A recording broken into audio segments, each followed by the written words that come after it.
বড় বড় গর্ত আর খানাখন্দে ভরা পুরো সড়ক, হেলে দুলে চলছে যানবাহন। বেশিরভাগ স্থানে উঠে গেছে কার্পেটিং।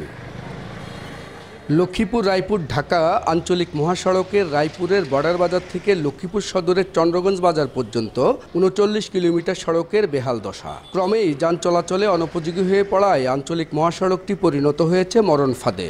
ঝুঁকি নিয়ে চলাচল করছে যানবাহন। গাড়ি যখন আসে তখন এই গাড়িগুলো উঠতে পারে না। মানুষের জীবন হাতে করে মানুষ গাড়িতে উঠে। চোখের সামনে দেখা যায় যে এই বিভিন্ন রকমের দুর্ঘটনা ঘটে, মানে অকাল মৃত্যু ঘটে। কতক্ষণ গ্যারেজে যান লাগে, কতক্ষণ রোডও আইন লাগে, সড়ক ও জনপথ বিভাগ জানায় ৪ লেন প্রকল্পে সড়কটি অন্তর্ভুক্ত হওয়ায় সংস্কারে বড় ধরনের কোনো বরাদ্দ পাওয়া যায়নি। তবে ইতিমধ্যে টেন্ডার প্রক্রিয়া সম্পূর্ণ হয়েছে। কার্যাদেশ পেলে সংস্কারে উদ্যোগ নেওয়া হবে। ইতিমধ্যে তৃতীয়বার টেন্ডার হওয়ার পরও এটা সুরাহা নেওয়া হয়েছে। চতুর্থবার টেন্ডার আহ্বান করা হয়েছে গত 14 তারিখে, এবং 1 তারিখে এটা ওপেন হবে।